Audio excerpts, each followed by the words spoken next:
Hello everyone, Coming Clean here. Getting into the Skylanders franchise can feel like an overwhelming task to say the least, with 6 games and hundreds of characters. One of the most burning questions is how many Skylanders and extra items and packs should you buy for each game? This is not an easy question to answer, but in this video I'll give you my take on it. I hope you'll enjoy it.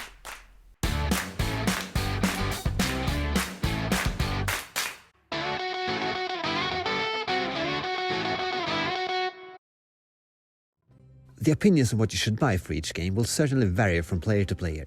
In this video, I will present my personal opinion, which you are more than welcome to disagree with. I encourage a respectful conversation in the comment section. Also, if you prefer to read about this subject, head over to the awesome website SkylandersCharacterList.com, where I got a lot of this info from. Now, let's get started with the first game, Spyro's Adventure. To be able to have a save file that says 100% this Spyro's Adventure, you will need 8 Skylanders, 1 from each element.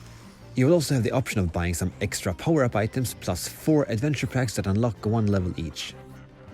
To start everything off, you should definitely get 1 Skylander of each element.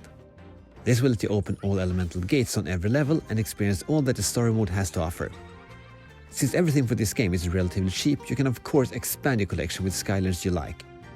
You may feel tempted to collect all of them, but in my opinion there really is no need for this. As long as you can stand looking at empty spaces in the collection screen, you're really just missing out on the heroic challenges that are unlocked with each character. These are fun and all and enhance the stats of Skylanders that complete them, but you really don't need that, or at least not all of them, since this game is quite easy. The Skylanders from this game also gets less and less powerful in the games that were to follow. Also, look for the reposes if you can, since they work just as the regular versions in Spyro's Adventure, but they have enhanced abilities in the sequels. You can skip the items altogether, but if you find any of the 4 adventure packs for a reasonable price, they're all worth a playthrough. Now we move on to Giants.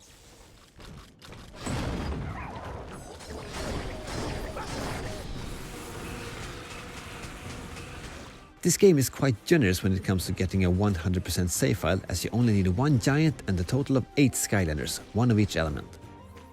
These can be characters from the previous game that you may already own, so this is an achievable goal you should go for sure.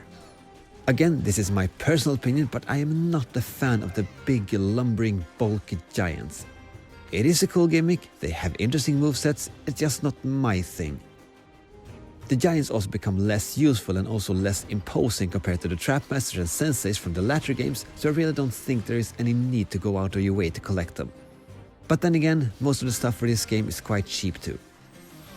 In this game, you also just miss out on heroic challenges for characters you don't own, so just get the Giants and new core Skylanders you like and have a good time. Now we move on to the next game in the series. Almost there. Just a little further. To complete Swap Force to 100%, you will need 1 of the new swappers from each element and of each movement type. If you plan your purchases carefully, you can get away with buying only 8 of the total of 16 swappers. This is definitely something you should go for, as it will allow you to unlock and experience all of the extra areas in the story levels. Don't be afraid to collect an extra swapper or 2. They are fun to play as, and with a few exceptions, not too pricey. After that, you need to prioritize if you want to hunt for some of the new core Skylanders released for this game, or the adventure packs for that 100% completion. They are also relatively cheap. I hear myself using the term relatively cheap a lot, and of course, if you add relatively cheap and relatively cheap together, things are all of a sudden not cheap anymore. Also, the next game in the series is anything but relatively cheap. Skylanders Trap Team has been rightfully accused of demanding way too much stuff for 100% completion. Many things have also become expensive over the years. Since 2 new elements were added, you now need a total of 10 Trapmasters, 10 traps for capturing villains, and a total of 4 level packs. The 2 Trapmasters of the Dark and Light element, Nightmare and Nightlight, and the Dark and Light traps are particularly expensive. Don't be surprised to find them for $30 each or more. So what will get you the most bang for your buck? I would say you should start by collecting Trapmasters of the 8 original elements and the traps of the same elements. Some of the Trapmasters can be expensive, but you should be able to find the traps for reasonable prices. After that, you should just be patient and watch the second-hand market for good deals of anything you would want to expand with from the other characters and items that are available. The new core Skylanders for this game are pretty cool, but also rare and expensive, unfortunately. Even though Trap Team will leave you broke, the next game to come out had significantly lower economical hurdles to overcome.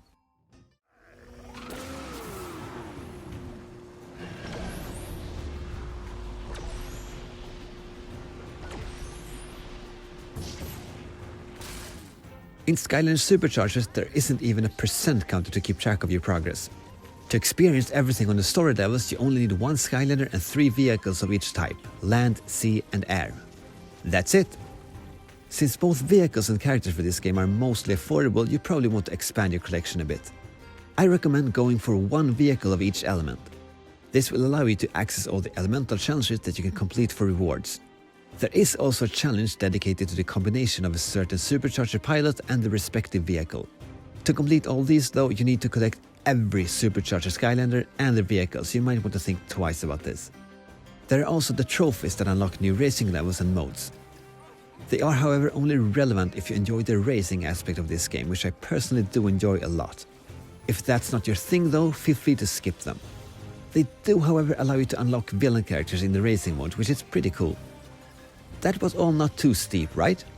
For the last game in the Skylanders franchise, you will unfortunately most likely have to fill out a loan application.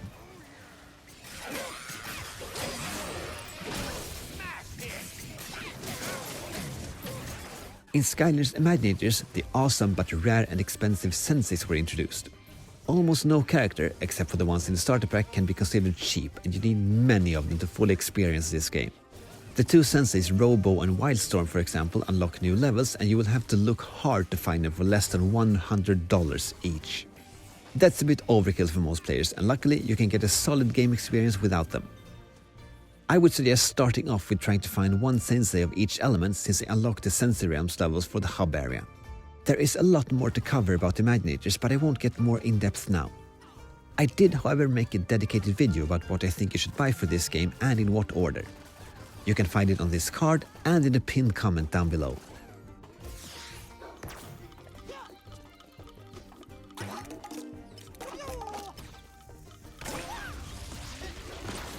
Like I said in the beginning, these are all my personal opinions. If you disagree with me or have any other thoughts you want to share, then please do so in a comment. That is however it for this video. Thank you very much for watching.